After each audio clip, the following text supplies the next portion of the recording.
Olá, olá pessoal. De novo, nós estamos aqui reunidos remotamente para continuarmos na discussão de um título tão relevante que o legislador considerou assim relevante para a nossa ordem jurídica, que é o título que trata exatamente dos crimes contra a fé pública. Nós sabemos que a fé pública é aquela ideia de confiança, aquela ideia de autenticidade, de legitimidade que alguns documentos, alguns símbolos, alguns atos carregam, e que essa confiança, essa autenticidade, essa legitimidade são tão relevantes para o nosso dia a dia, para dar engrenagem ali às nossas relações jurídico-sociais.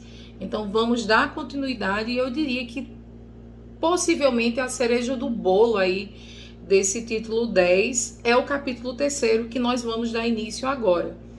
Por quê? Porque esse capítulo 3º, se nós pensarmos direitinho, ele traz os principais crimes contra a fé pública, não desmerecendo o próprio crime do 289, que nós vimos que traz a ideia de moeda falsa, né, o primeiro crime que abre aí esse título 10. No entanto, o artigo 297, o 298, o 299 e o 304, eu diria que, como professora, pela experiência que eu tenho, vocês devem dar um pouquinho mais de atenção, porque o 297 traz para a gente a falsificação de documento público, o 298 a falsificação de documento particular, o 299 traz a falsidade ideológica e o 304 traz para a gente o uso desse documento falsificado, que era público ou que era particular. Então ele traz aí alguns tipos penais mais queridos e cobrados em alguns exames e mais propícios realmente de serem, de ocorrerem na nossa sociedade. Então, eu vou pedir para que vocês abram o código, né? Sempre eu peço, esse título é um título que ele se repete muito na sua ideia, em relação a verbo núcleo, em relação à consumação. O que vai mudar no final das contas ali é mais o objeto material, ou seja, o alvo da falsificação. No entanto, as ideias da falsificação em si, elas vão se repetir. Então, vamos acompanhar com o código, porque de fato nós temos tipos penais autoexplicativos. É preciso só que vocês atentem para o alvo da falsificação e para o tipo da falsificação. Se, por exemplo, é uma falsificação no elemento extrínseco, se o sujeito está criando o documento na contrafação, se ele está alterando também, mas está criando o documento, ou se ele está apenas inserindo ou colocando em circulação um documento verdadeiro, mas que por algum motivo não deveria estar ali sendo colocado no âmbito das relações jurídicos sociais, tá bom? Então, o nosso primeiro crime desse capítulo, que vem intitulado como da falsidade documental, traz o tipo penal do artigo 296. Vamos abrir o código e tratar do crime que tem nome iuris, nome do crime, falsificação do selo do sinal público, tá? Alvo do crime já está no próprio nome do crime, é o selo ou sinal, no artigo 296. Então, qual é a conduta típica aqui do artigo 296? O artigo 296 vai trazer para a gente a seguinte ideia: falsificar, fabricando ou alterando, dois pontos. O que é que vai ser, portanto, alvo da fabricação, contrafação ou da alteração, modificação? Vai ser exatamente, inciso 1º, selo público destinado a autenticar atos oficiais da União, de Estado ou município. Primeiro alvo, primeiro objeto material do delito. Vejam só, eu falo selo público destinado a autenticar atos da União, Estado ou município. Eu não incluí aqui, primeira vírgula a ser feita para quem está anotando, eu não incluí aqui, isso já foi alvo de exames aí para concursos, né? Não incluo aqui o Distrito Federal. E também não incluo aqui selos públicos estrangeiros. Eu estou falando da União, dos estados e dos municípios brasileiros. Então, incluir Distrito Federal, incluir a ideia do selo estrangeiro seria o quê? Vocês já estão muito craques nisso, seria incluir uma analogia em Malam Partem, e que o princípio da legalidade, como nós já discutimos lá em parte geral, não comporta. Então, não confundam esse inciso primeiro que fala selo público destinado a autenticar atos oficiais da União, Estado e Município com um selo do Distrito Federal ou um selo estrangeiro. Uma outra coisa que vocês devem lembrar, e aí eu me reporto aos nossos vídeos anteriores, é que nós tratamos lá no artigo 293, no inciso 1º do Código Penal, do selo tributário. Lembram disso? Daquela arrecadação tributária? Então, esse selo também fica excluído desse selo público aqui, que está no inciso 1º. E o artigo dá sequência. E ele dá sequência e fala assim, inciso 2º, selo ou sinal atribuído por lei à entidade de direito público ou à autoridade ou sinal público de tabelião. O que é que a gente poderia entender aqui nesse selo ou sinal atribuído por lei à entidade de direito público ou autoridade ou sinal público de tabelião? Nós também temos situações que são próprias dos notários. Então, nessa situação, a gente estaria no inciso 2º. A pena para a falsificação desses selos é uma pena, de qualquer modo, aí, considerável, é de elevado potencial ofensivo, visto que a pena é de reclusão de 2 a 6 anos e multa. Primeiras situações gerais a respeito desse crime. O tipo penal não traz nenhuma condição específica a respeito dos sujeitos que devem praticar o crime. Então, como é que nós classificamos isso doutrinariamente? É um crime comum ao geral, porque não existe exatamente, como eu acabei de mencionar, nenhuma qualidade específica para o sujeito ativo do crime. Ana, vamos adiantar aqui, estou curioso, quero saber como é que se consuma o crime. Mais uma vez, é um crime formal, de resultado cortado, de consumação antecipada. Ou seja, quero dizer, mesmo que não exista prejuízo a terceiro, mesmo que não exista nenhum resultado naturalístico gerado, o crime se consuma no momento que você falsifica. Falsifica o quê? O selo público destinado aos atos oficiais da União, Estado e Município, o selo atribuído a uma entidade de direito público. Então, no momento que você realiza ali a fabricação, a contrafação, a alteração, a modificação, o crime está consumado, porque ele é formal, de resultado cortado ou de consumação antecipada, tá? Vamos lembrar também uma outra característica que eu acho que já estou sendo muito insistente em relação aos crimes de falso, né? Eles são crimes não transeuntes. Não transeunte significa deixa vestígio. Então é imprescindível aquela ideia da perícia. Geralmente vai ter uma perícia ali a respeito do documento.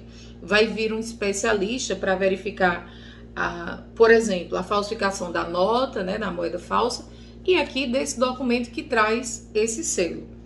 É um tipo penal, como vocês estão vendo, porque eu acredito que vocês estejam com o Código Penal aberto, que traz alguns parágrafos. Traz o parágrafo 1º e traz o parágrafo 2º.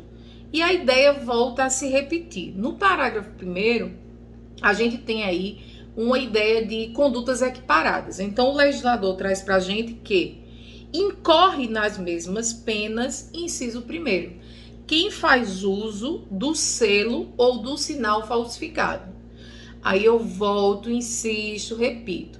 Vejam só, eu estou lidando aqui no inciso 1º com quem faz uso. Eu não estou falando do falsário. O falsário ficou na conduta precedente, ficou lá no caput. Falsificar, fabricando ou alterando. Aqui a gente tem a ideia de quem usa. Aí a pergunta que não quer calar e que eu venho insistindo a respeito dessa ilação, desse pensamento com vocês, é o seguinte: se eu tenho um falsário que faz uso, eu falsifico e uso o mesmo selo no mesmo contexto fático, o uso para esse falsário é um pós-facto impunível. Pelo princípio da consunção, pelo princípio da absorção, o crime é único. Eu não vou ter o crime do caput mais o crime do parágrafo 1º. Por isso, quando eu estou explicando para vocês parte geral, eu falo, gente, um bom aluno em parte geral vai ser um excelente aluno em parte especial, porque parte especial é a recapitulação da parte geral aplicando aos crimes. Então, no inciso primeiro, para quem falsificou e usou, eu não tenho pluralidade, concurso de crimes.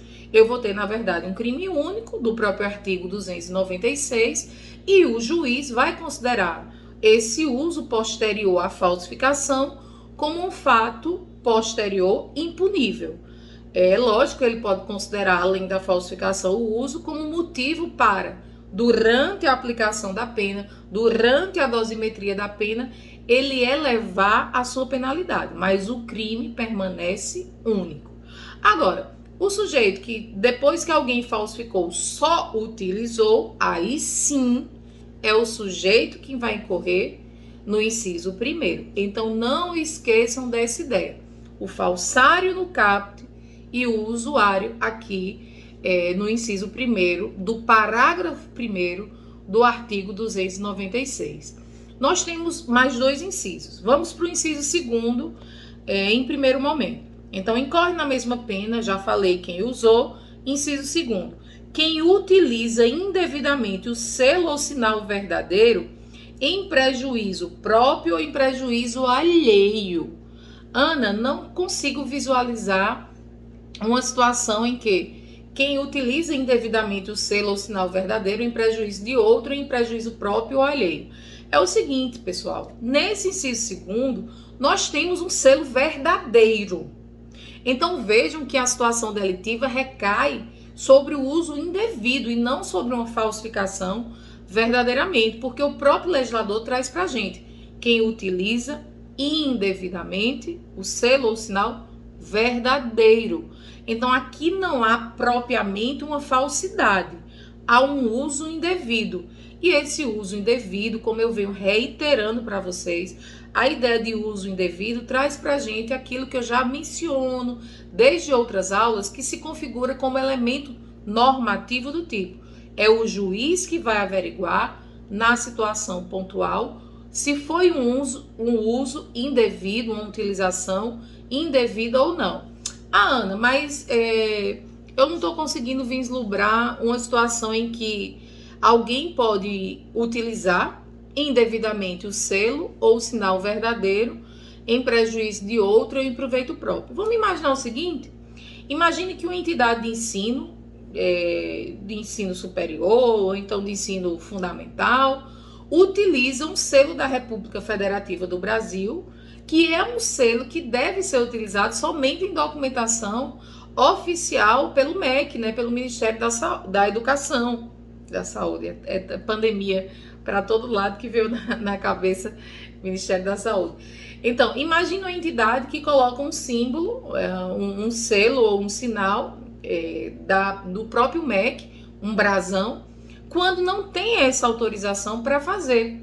Então, essa ideia da entidade de ensino superior que usa esse selo da República Federativa do Brasil em um documento que não é um documento oficial do MEC, pode se enquadrar no inciso segundo.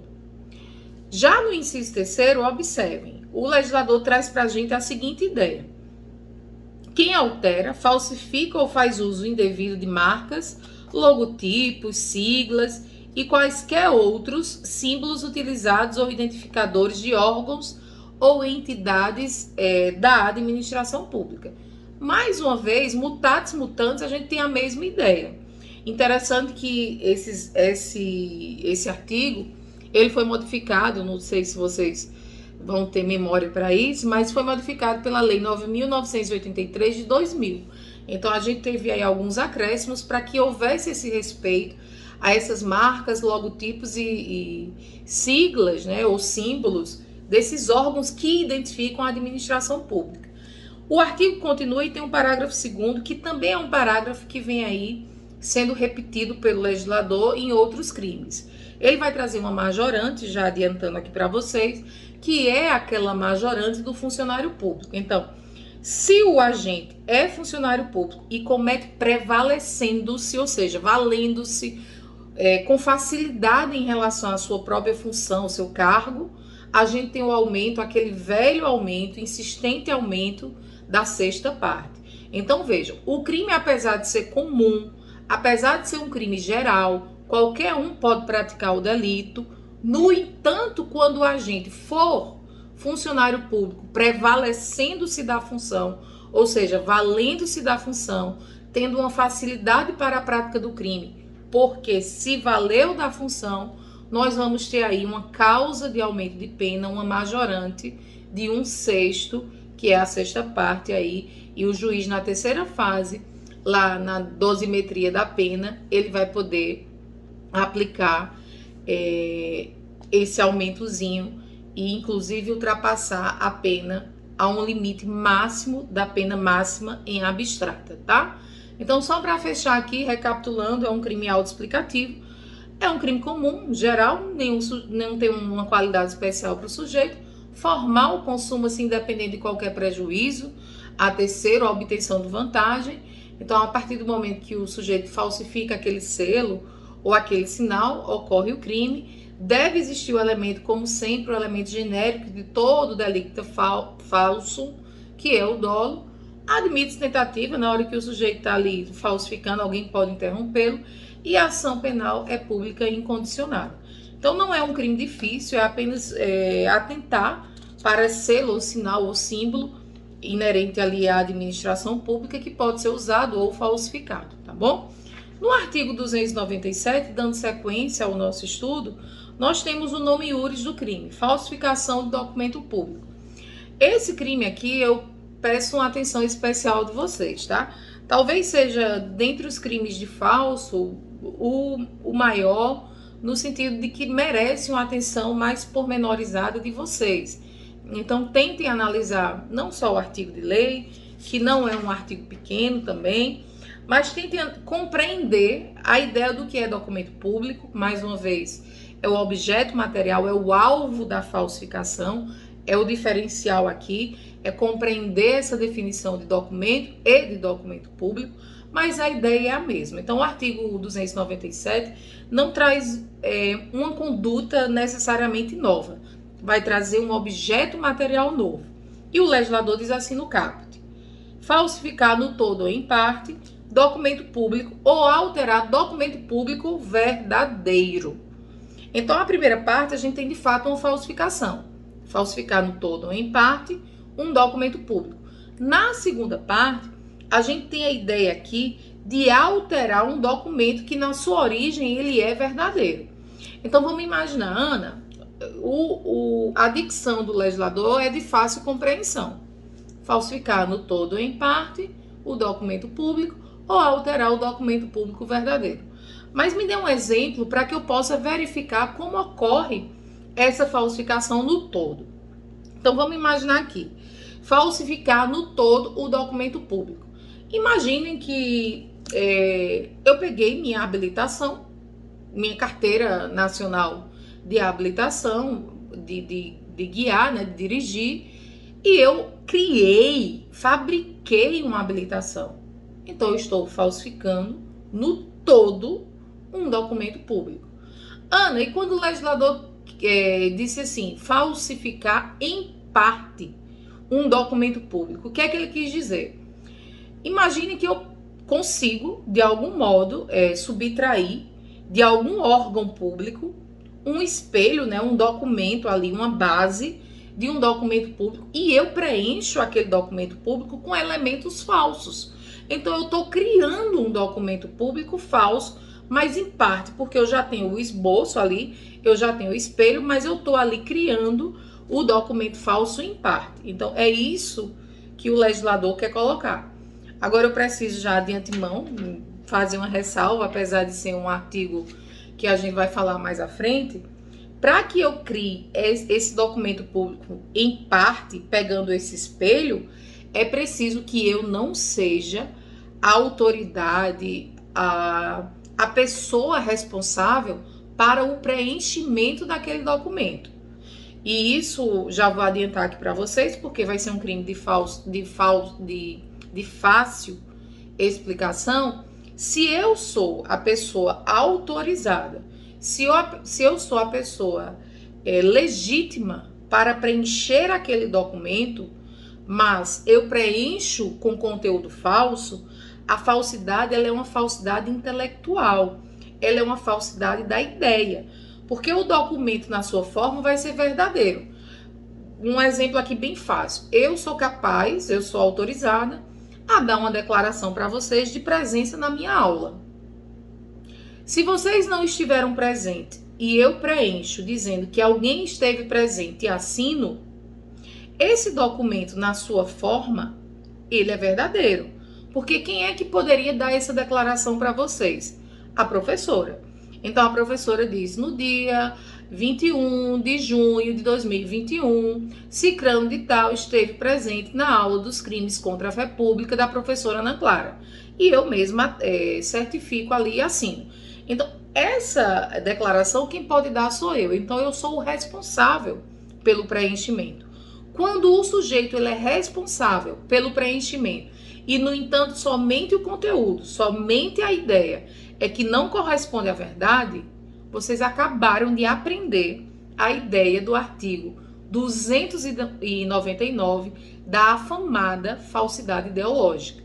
Agora, se eu subtraio por furto, por roubo, por apropriação, um papel que não era da minha competência preenchê-lo e preencho com algumas informações falsas, aí eu estou na segunda parte do dispositivo do artigo 297, que seria exatamente a ideia de falsificar em parte. Então, atentem para essa condição de quem está preenchendo o documento, porque se quem estiver preenchendo tiver a capacidade para assinar o documento, para preencher o documento, e o conteúdo que a pessoa está colocando no documento for falso, aí essa pessoa que tinha capacidade, mas que está narrando ali falsas ideias, essa pessoa não está na falsidade material da falsificação de documento público. Vai estar numa falsidade intelectual, que vai ser a falsidade ideológica do artigo 299, tá bom? Ana, mas o legislador não se conteve, ele disse que era falsificar no todo ou em parte documento público, mas ele ainda disse, pessoal, alterar documento público verdadeiro. Vamos imaginar então um exemplo, para que a gente possa absorver melhor essa ideia. Imagine a seguinte situação. Eu tenho uma carteira de habilitação verdadeira, gerada pelo Detran, fiz exames, etc, mas eu pego a minha carteira, por exemplo, e modifico a data de validade da habilitação. Nós sabemos que tem aquela datazinha que você deve renovar, etc.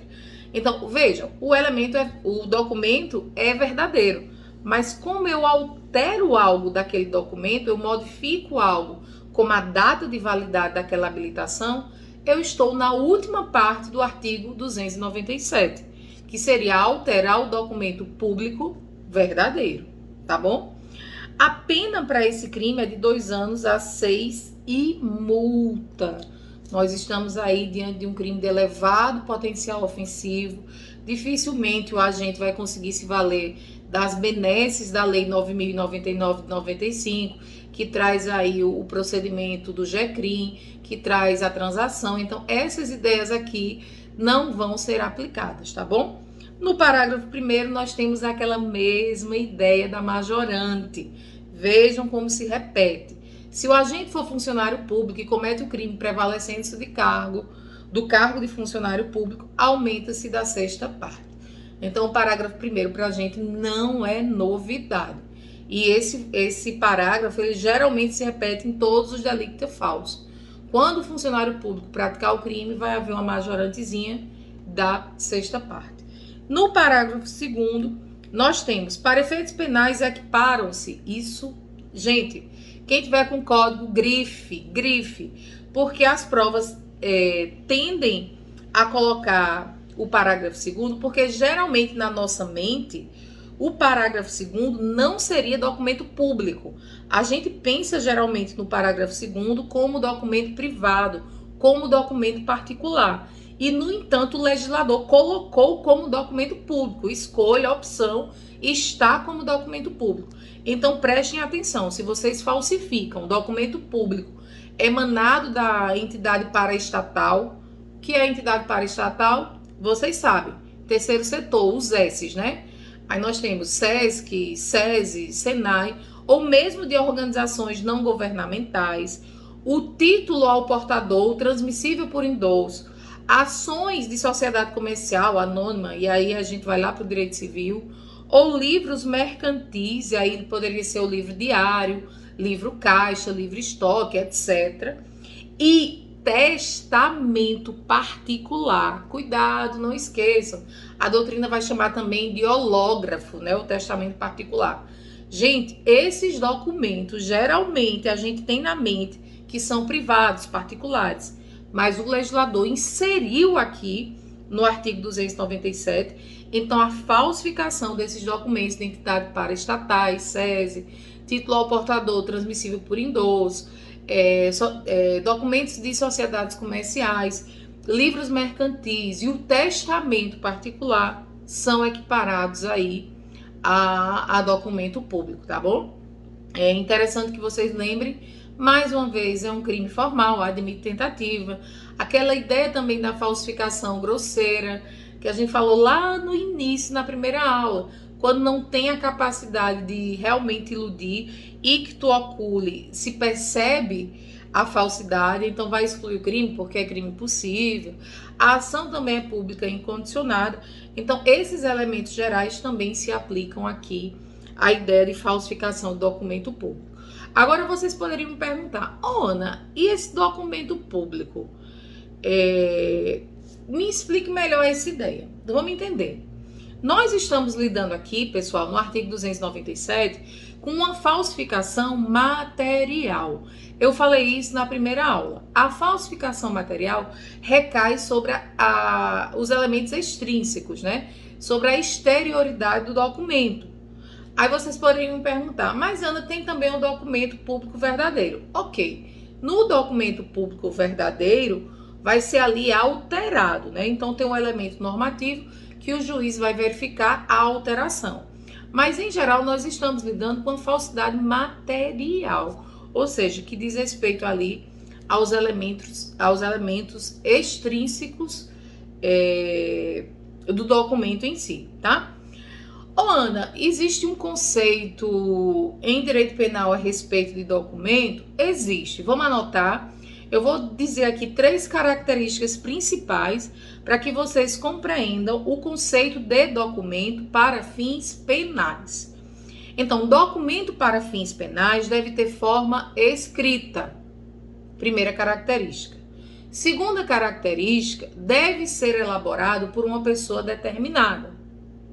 E última característica, dentre as principais, nós temos que o conteúdo desse documento, pessoal, ele deve se revestir de uma relevância jurídica e de uma eficácia probatória. Ana, vamos recapitular e depois destrinchar? Vamos. Documento de forma escrita, por pessoa determinada, com conteúdo revestido de relevância jurídica e eficácia probatória. Ô Ana, como assim documento deve ter forma escrita? Vamos lá. Deve ter forma escrita, e aí vocês podem complementar, inclusive, a anotação.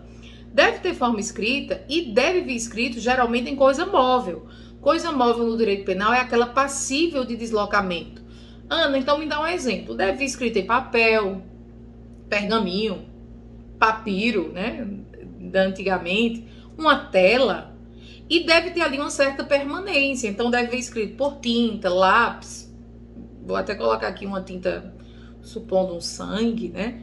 Então, deve ser escrito também, pode ser à mão, mas pode ser um processo também mecânico, químico. Hoje a gente tem as reproduções impressas, datilografadas. Agora, deve ser algo decifrável, obviamente.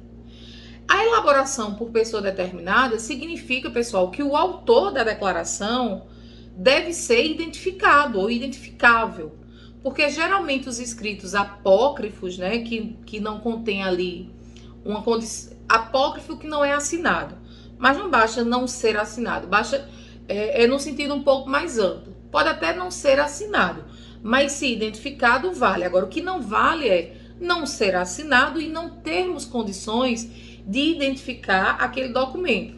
que muitas vezes, por exemplo, um juiz pode prolatar uma sentença e não assinou. Não necessariamente aquele documento apócrifo não é identificado. Muito pelo contrário. Se tem ali o endereçamento, se a gente identifica de que vara veio, se a gente sabe de onde surgiu, e se for possível identificar, vai ser possível ser um documento de natureza pública. Então, não necessariamente a não subscrição, né, a não assinatura, não descaracteriza o documento. Agora, deve ser possível identificar o autor do documento. E a terceira característica, né, que eu coloquei para vocês aí, conteúdo revestido de relevância jurídica ou de eficácia probatória, é uma coisa muito simples. Significa, minha gente, que deve ter uma capacidade aí de produzir efeitos no ordenamento jurídico, de produzir efeitos no direito penal. Então, recapitulando, forma escrita, pessoa determinada, com conteúdo de relevância jurídica e eficácia probatória. Ana, teríamos como eliminar alguns documentos? Vamos eliminar alguns documentos? Fotocópias sem autenticação não são documento público, porque elas não têm eficácia probatória. Você tirou cópia da sua identidade. Não é um documento público, não vale de nada. Agora, se você vai lá no tabelião, ele autentica, bota um carimbo, etc., já existe um diferencial. Ana, o telegrama. Eu mandei um telegrama, apesar de hoje em dia ser muito raro, mas para não deixar de falar das flores, eu enviei um telegrama parabenizando, enfim, qualquer situação.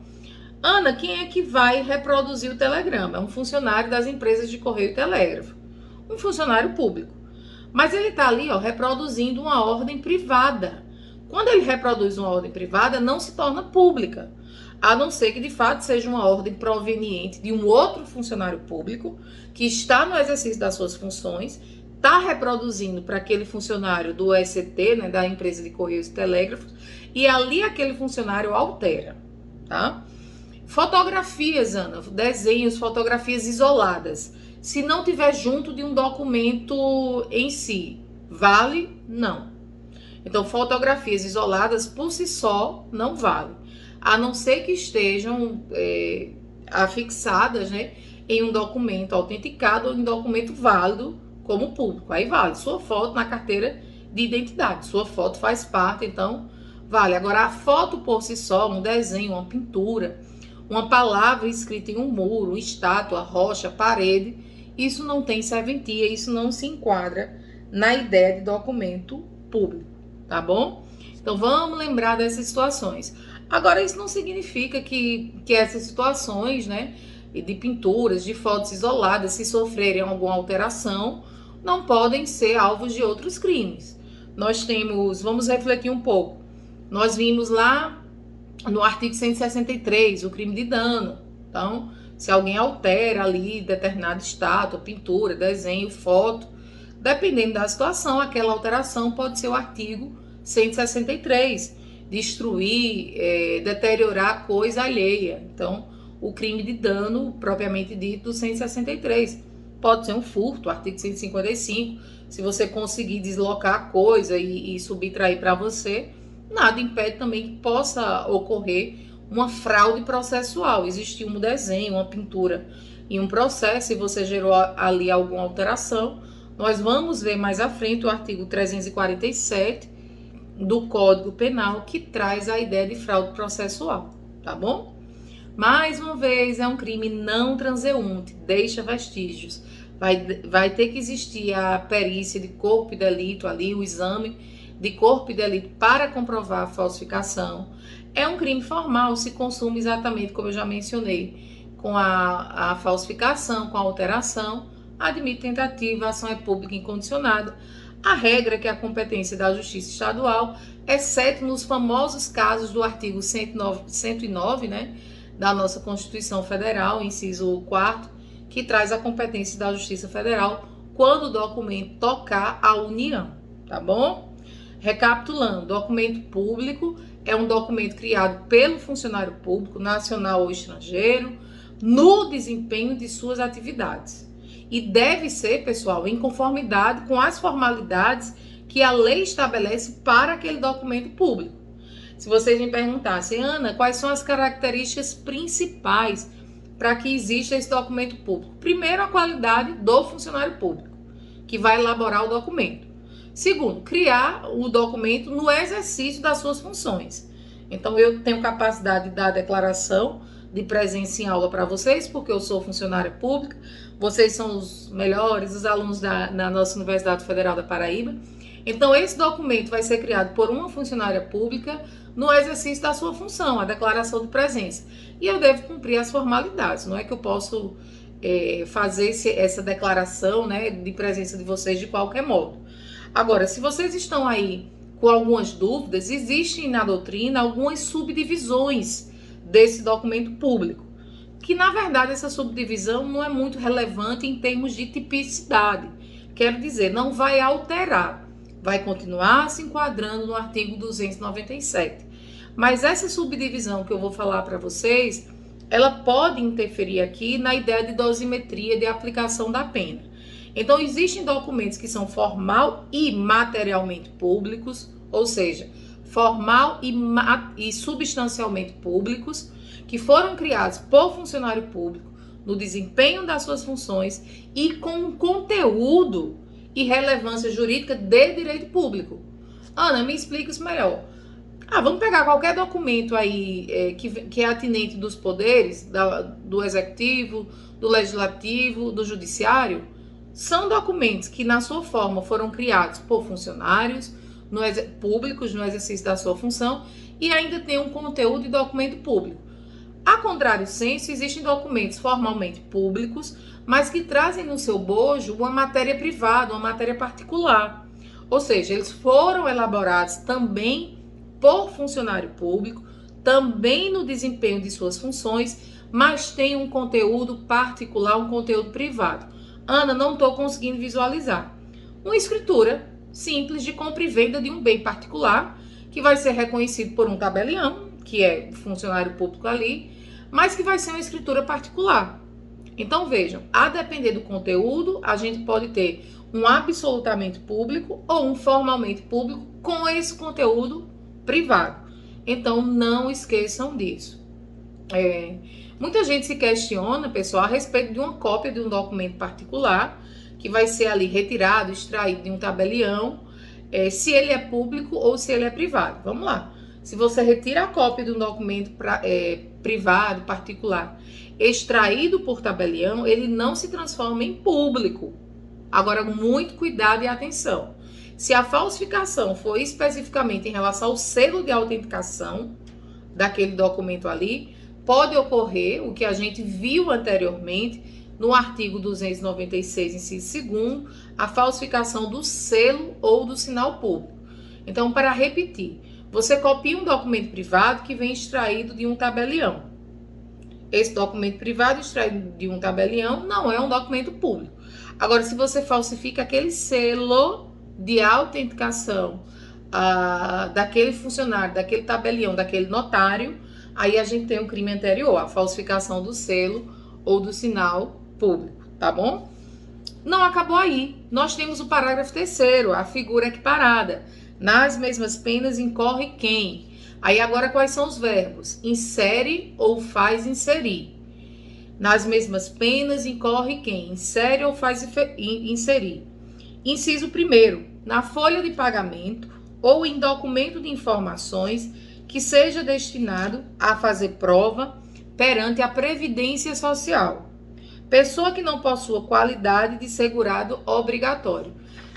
Muito fácil, muito tranquilo. E, gente, aqui eu estou lidando com a inserção ou fazer inserir naquela folha de pagamento, naquele documento que tem as informações do destinatário a fazer prova junto à Previdência Social. Então, eu estou enganando aqui a relação dos segurados obrigatórios. E essa relação dos segurados obrigatórios segue o artigo 11 da Lei 8.203 de 91, que traz o plano de beneficiários da Previdência. Então, no parágrafo 3º, a gente vai ter uma proteção aí vinculada à Previdência Social. Tanto que no inciso 2º, a gente fala inserir ou fazer inserir na carteira de trabalho ou da Previdência Social o empregado ou em documento que deva produzir efeitos perante a Previdência Social, declaração falsa ou diversa da que deveria constar. Mais uma vez, aqui a carteira de trabalho, ela é um parâmetro, né, minha gente? Ela é um alvo ali para que a Previdência faça o cálculo dos benefícios previdenciários. Então, uma vez que eu insiro nela alguns valores ali que não condizem com o que deveriam estar ali, sendo um montante falso, a Previdência Social ela vai ser lesada. Por quê? Porque ela vai custear um valor indevido. Então, repetindo a ideia, a carteira é um parâmetro para o cálculo dessa previdência de benefícios previdenciários, por assim dizer, e uma vez que nela são lançados valores de salário de contribuição, e sendo esse montante falso, a Previdência Social vai ser lesada, porque ela vai custear ali um benefício, um valor que não cabe. Então, essa inserção ou fazer inserir esses dados equivocados se enquadra exatamente no parágrafo 3º do inciso 2º do artigo 297, que traz essa falsidade material do documento público. Por último, a gente tem ainda inserir ou fazer inserir em documento contábil ou qualquer outro documento relacionado com as obrigações da empresa perante a Previdência Social, mais uma vez, declaração falsa ou diversa daquela que deveria constar. Então não há muita dificuldade. São documentos que, mais uma vez, aqui servem para a Previdência calcular os valores a serem, nesse caso aqui, recolhidos. Se no documento contábil, né, na contabilidade ali, tem algum valor que não corresponde, lesa a Previdência e você incorre aqui no inciso 3º do parágrafo 3º do artigo 297. Lembrando que todas essas modalidades, insisto, repito, de crimes são formais, ou seja, vão se consumar com a inserção, né, ou fazer inserir ali a inserção de um dado que não deveria constar. É claro que admite tentativa e um detalhe aqui final a respeito dessas situações delitivas. Se a falsidade, pessoal, lançada lá na carteira de trabalho tiver relação, muita atenção com isso, muita atenção mesmo, tiver relação com direitos trabalhistas, pelo princípio da especialidade, nós temos o próprio decreto 5.452 de 43, no artigo 49, que traz o crime específico para isso, lançar uma falsidade em carteira de trabalho relativa aos direitos trabalhistas. Vejam que nós estávamos falando antes de direitos que atingem a Previdência, e especificamente aos direitos trabalhistas, nós estaremos diante do artigo 49, Decreto-Lei 5.452 de 43, tá bom? Se atinge a Previdência, a gente volta. Artigo 297, parágrafo 3º e seus incisos. Se atingir o direito trabalhista, a gente vai para o decreto, tá bom? E aí, para finalizar, nós temos o parágrafo 4º que fala assim, ó. Nas mesmas penas, incorre quem omite, nos documentos mencionados no parágrafo 3º, naqueles que eu falei a respeito da Previdência, nome do segurado, dados pessoais, remuneração, vigência de contrato de trabalho ou de prestação de serviço. Agora, atentem aqui, apesar de ser de fácil entendimento, né? Quem omite o quê? O nome do segurado, os dados, a remuneração, a vigência ou a prestação de serviços. É importante que vocês vislumbrem nessa modalidade em específico, aqui do parágrafo 4º, uma modalidade omissiva. Todas as outras condutas eram inserir, falsificar, então comissivas, mediante ação. Aqui não, eu tenho incorre quem omite, quem deixa de inserir o nome do segurado, etc. Então eu estou diante, repetindo para corrigir aqui, porque eu cometi o ato falha, é um crime omissivo próprio ou puro, é o deixar de fazer. Vamos lembrar que crime omissivo próprio ou puro, nessa modalidade aqui, que eu acabei de ler do parágrafo 4º, portanto, não cabe aqui a tentativa. Muito pelo contrário, vai ocorrer quando o sujeito dolosamente deixa de inserir o nome, então deixa de informar ali aqueles dados necessários para aquele documento, tá bom? detalhe, e de fato aqui um detalhe final, eu não posso deixar de mencionar para vocês a súmula 17 do STJ. Já falamos isso quando falamos em direito penal parte geral, que traz o seguinte, em outras palavras, né? Quando a falsidade se exaure, se esgota no crime de falso, quando a falsidade se esgota no crime, de estelionato, o artigo 171, essa falsidade fica absolvida pelo crime fim. Mais uma vez, princípio da consunção, princípio da absolção. Quero dizer, quando eu falsifico algo especificamente para cometer a fraude maior, o estelionato, eu só vou ter um crime único, o estelionato. Agora veja uma situação que é diferente. Se eu falsifico e continuo me valendo da falsificação para cometer outros delitos, o estelionato ali, ele foi um momento consumado, mas eu continuei me valendo da falsificação. Aí eu posso ter concurso de crimes. Agora, se eu só falsifico, tão somente falsifico para cometer um determinado crime, esse crime final pode absolver aquela falsificação, pela ideia da consunção, pela ideia da absolção. Então, não esqueçam que o crime meio para um crime fim, ele fica absolvido pelo crime fim. Agora, se ele não é só um crime meio, se você continua, na verdade, praticando o crime em outras situações delitivas, essa ideia da consunção, essa ideia da absolção não deve ser aplicada. Agora, existe já a súmula 17, repito, do STJ, que fala: se você usa um crime de falso para cometer o estelionato e aquele crime de falso parou ali, se esgotou ali, se exauriu ali, prevalece tão somente o crime único do estelionato. Tá bom, pessoal? No artigo 298, nós temos a ideia da falsificação de documento particular. Aí o que é importante aqui é que vocês aprendam o que é documento público, porque o que não for público vai ser particular.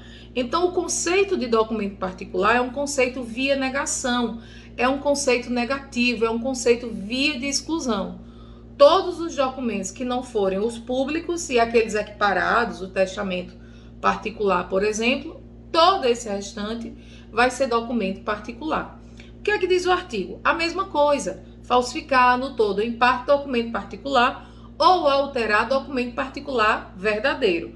A pena é um pouquinho menor, de reclusão de 1 ano a 5 anos e multa.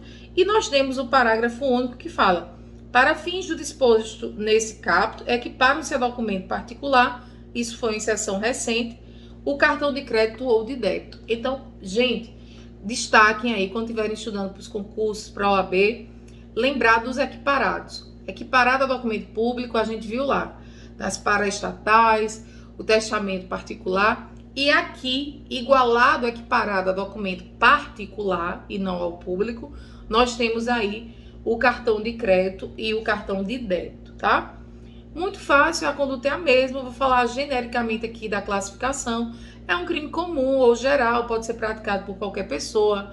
É um crime formal, não necessariamente deve ter prejuízo ou obtenção de vantagem, prejuízo a terceiro e obtenção de vantagem pelo autor do crime. É um crime não transeunte, vai deixar vestígio, vai necessitar do exame de corpo de delito, vai necessitar daquela perícia. Agora, o objeto material é que muda. Mais uma vez, eu venho frisando, o que vai mudar especificamente nesses crimes de falso é o que está sendo falsificado ou o que está sendo alterado. Nesse caso aqui, documento particular falsificado ou um documento particular alterado, né? Interessante que essa situação, eu estava em comentário com um colega e ele disse assim: Ana, essa semana teve eu me deparei na farmácia com um documento, uma receita médica com um pedido X que era era um anabolizante e que não era permitido, e a gente naquele momento identificou ali o documento. O sujeito pegou um documento de um plano de saúde, passou o medicamento e aplicou o carimbo de uma médica. O sujeito trabalhava no plano de saúde privado, tá? Não era público, era privado. E ele fez ali, preencheu criou um documento ali, valendo-se do carimbo verdadeiro da médica. Então, ele criou toda a situação de um documento privado que não existia. Então, vejam que o que está mudando aqui é o alvo da falsificação. Então, esse documento particular, ele vai ser determinado via, como eu falei, negativa, via de exclusão. Pode ser, por exemplo, falsificar no todo ou em parte, se você está em casa, no seu escritório, você tem uma impressora, uma permissão, por exemplo, de ingresso numa academia. Vamos supor que para ingressar eu tenho que ter um canhotozinho para entrar em uma academia de ginástica, numa academia de esportes. Então, falsifiquei, criei todo o documento. Ou se a gente for imaginar falsificar em partes, eu posso subtrair de alguma empresa um documento que vai avaliar os funcionários, tem lá uma avaliação mensal dos funcionários, e eu preencho com elogios para ali determinar uma ajuda a um terceiro. Quando aquele preenchimento ali não é verdadeiro, e eu peguei ali, subtraí e criei o documento em si, privado daquela empresa.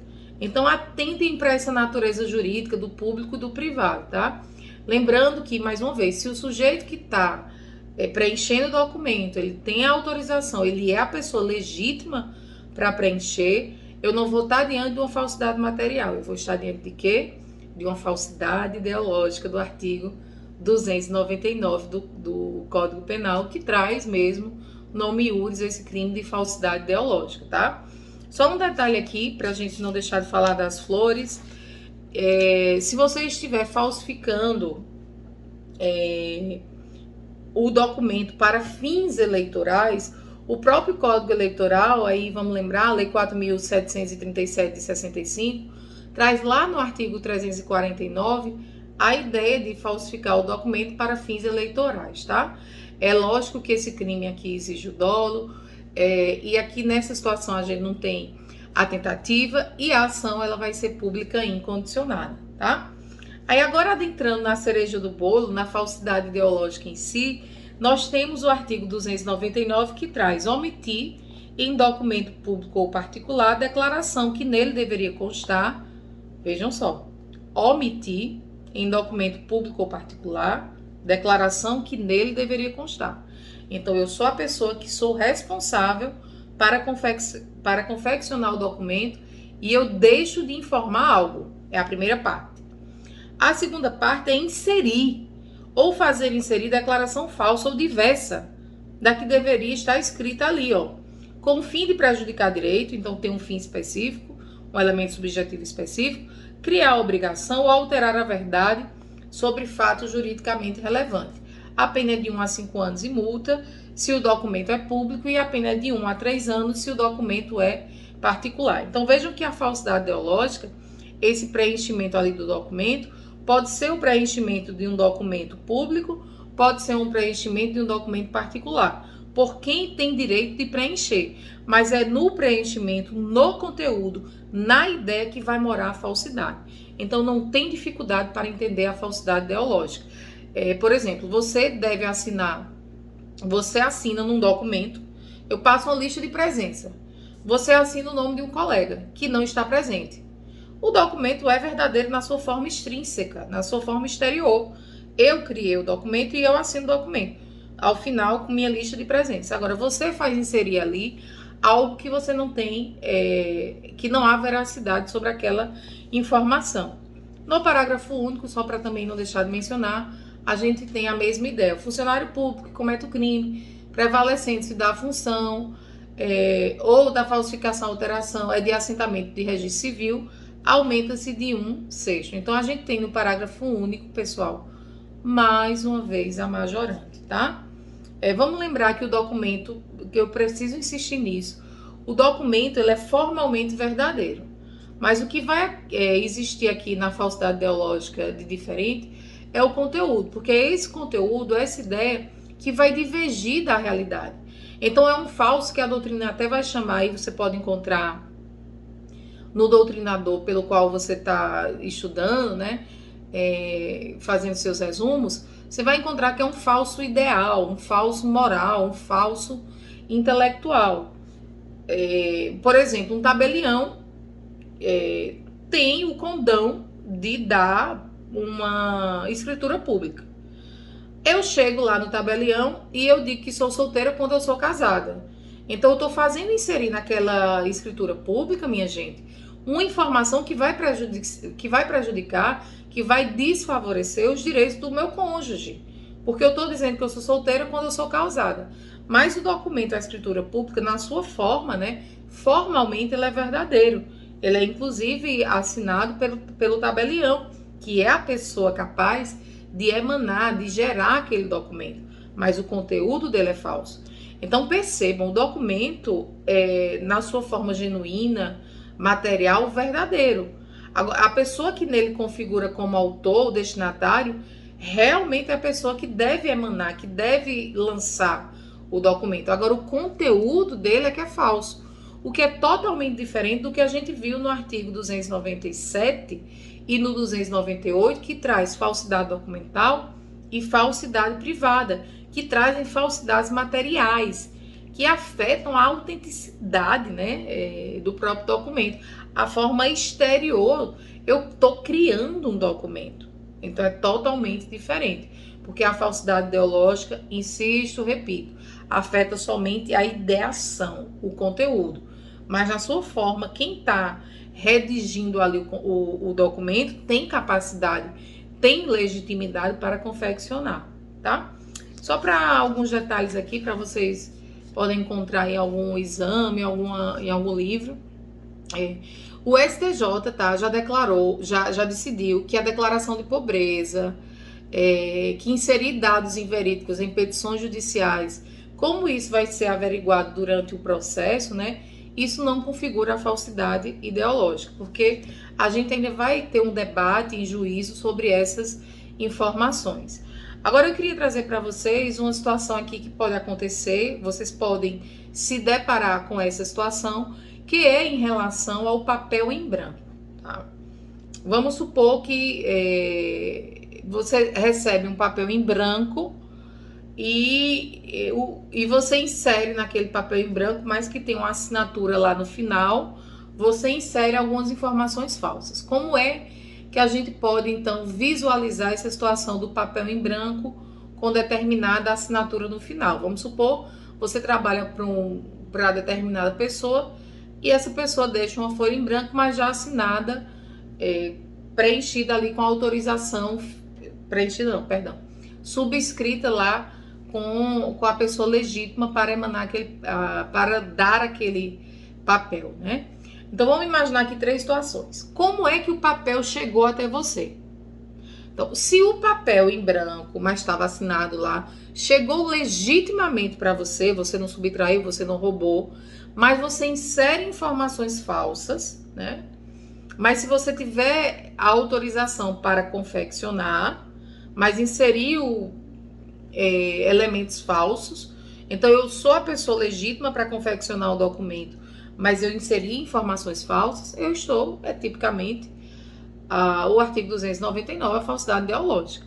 Agora, se eu obtenho aquele papel de forma ilícita, eu subtraio, por exemplo, e quem está preenchendo não tem autorização, na verdade o que eu estou fazendo é criar um documento falso. Então, retorno para as falsidades materiais do artigo 297 ou 298, a depender do documento que eu estou falsificando. Se for público, 297, se for privado, o 298.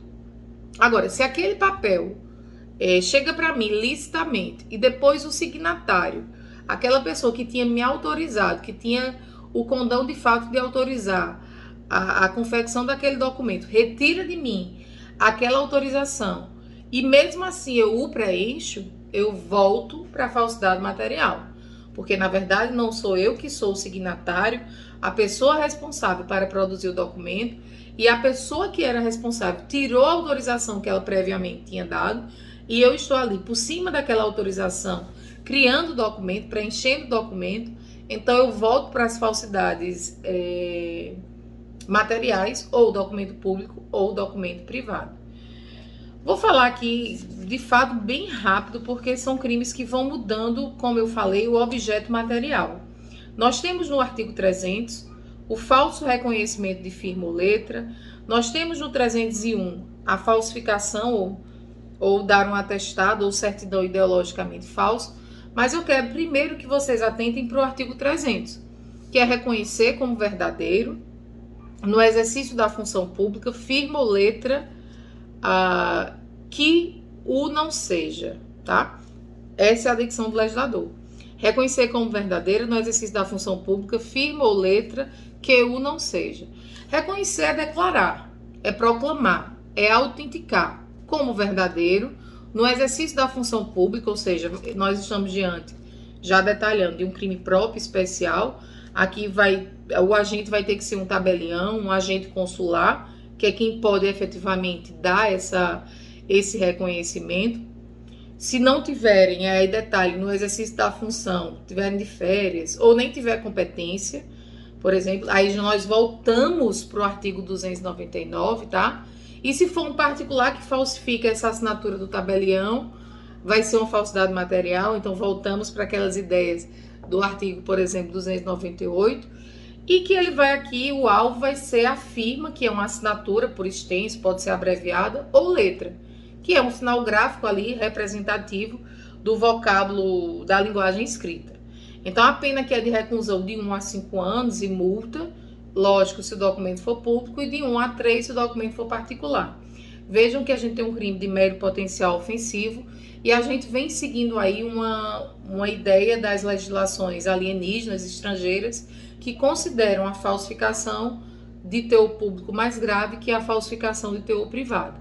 Mais uma vez, estamos diante de um crime formal, ocorre a consumação no próprio reconhecimento da firma ou da letra, mesmo que aquele documento não venha a ser usado, admite tentativa. Se o falsificador submeteu o documento e o funcionário público sabe da ilicitude e o falsário, vejam só, o falsificador submete o documento e diz para o funcionário público que é falso. O falsário responde pelo crime que ele falsificou. Se for um documento público, 297. Se for um documento privado, 298. O funcionário público que reconhece é que incorre exatamente nesse delito, tá bom? Agora, se existe um falsário que vende o documento para um terceiro, eu não falsifico, mas eu pego o documento e eu levo para ser autenticado, e o meu colega, que é tabelião, vai autenticar sabendo que é falso, eu e ele praticamos em concurso ali o crime do artigo 300, do reconhecimento da firma ou de letra. O falsário continua respondendo pelo próprio crime de falso, o documento que ele falsificou. Se for público, 297, se for privado, o 298. E um detalhe aí, só para também a gente não passar em branco, só uma coisinha que me veio em mente, né? Existe lá no artigo 247, se minha memória não me é traiçoeira. Vamos lembrar uma coisa aqui. Se o documento que eu estou tentando atestar ser verdadeiro, né, por firma e tal, se for um perito que está ali dando aquela comprovação, né? Então, se o perito está atestando falsamente informação, por exemplo, de um exame grafológico, né, ou grafotécnico, para esse perito, a gente vai ver mais à frente, vai existir um crime próprio, tá, pessoal? Um crime autônomo, um crime específico, que a ideia pode ser ali do 347, como eu mencionei para vocês, que traz a própria figura do perito fazendo esse atestado falso. Então, muito cuidado para o sujeito, né, desse artigo, desse crime, tá bom? Já no 301, nós temos certidão ou atestado ideologicamente falso, crime fácil. Atestar ou certificar falsamente em razão da função pública, fato ou circunstância que habilite alguém a obter um cargo público, isenção de ônus ou serviço de caráter público ou qualquer outra vantagem. Pena, detenção, é um crime de menor potencial ofensivo, de 2 meses a 1 ano. Gente, atestar ou certificar falsamente em razão da função pública, fato ou circunstância que habilite alguém a obter cargo público, isenção de ônus ou serviço de caráter público ou qualquer outra natureza, é uma situação que é de fácil verificação. Imagine que eu sou funcionária de um tribunal e eu ali atesto, dou uma certidão de antecedentes criminais falsa. Na verdade, o cara tinha antecedentes e eu dou uma certidão negativa de antecedentes criminais que não é o que corresponde. Ou, por exemplo, eu dou uma certidão que vai isentar alguém da atividade de ser jurado, quando não deveria isentar. Então, essa é a ideia aqui trazida pelo artigo 301. Aí o parágrafo 1º diz: falsidade material do atestado ou certidão. Falsificar no todo ou em parte, atestado ou certidão, ou alterar o teor de certidão ou de atestado verdadeiro para prova de fato ou circunstância que habilite alguém à obtenção de cargo público. Isenção, a mesma ideia. Só que aqui a ideia é falsificar ou alterar.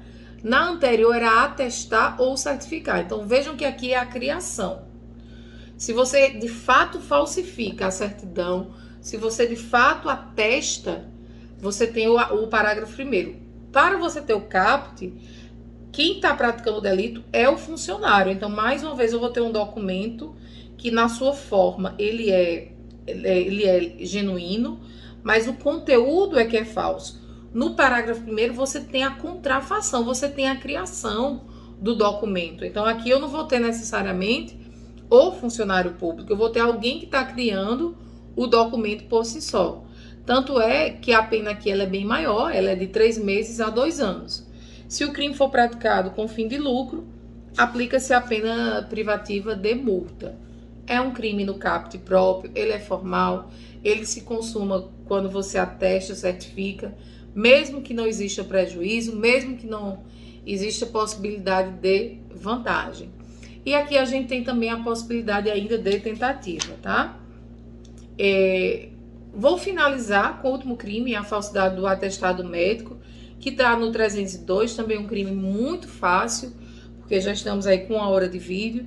E o crime diz o seguinte: dar ao médico, no exercício da sua função, atestado falso.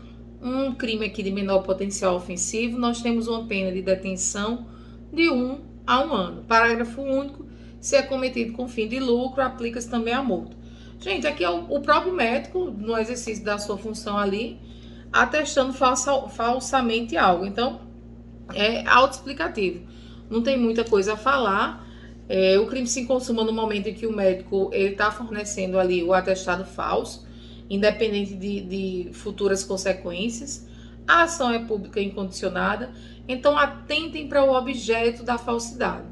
Aqui é um crime próprio, tá? Porque é o próprio médico que vai dar esse atestado falso, alegando uma doença que não existe, para, enfim, alguém obter alguma vantagem, mas não importa se esse alguém vai obter alguma vantagem ou não, tá bom? O 303 traz a reprodução ou alteração de selo ou fita filatélica, tá? Eu vou tentar falar para vocês em outro vídeo sobre esse artigo, para a gente não se estender aqui, tendo em vista que a gente já está aqui com 1 hora e 7 de vídeo, tá bom? Então, obrigada pela atenção de vocês. Só não esqueçam que qualquer uso desses documentos aí, o uso em si, não a falsificação, recai no 304, que é fazer uso de qualquer dos papéis falsificados ou alterados. Aqui se refere do 397 ao 302. Então, se a gente tem aqui qualquer uso desses documentos e não a falsificação, a gente vai para o crime mais específico. Cuidado, se eu colocar numa prova, num exercício aí de vocês, fulano usou um documento falso.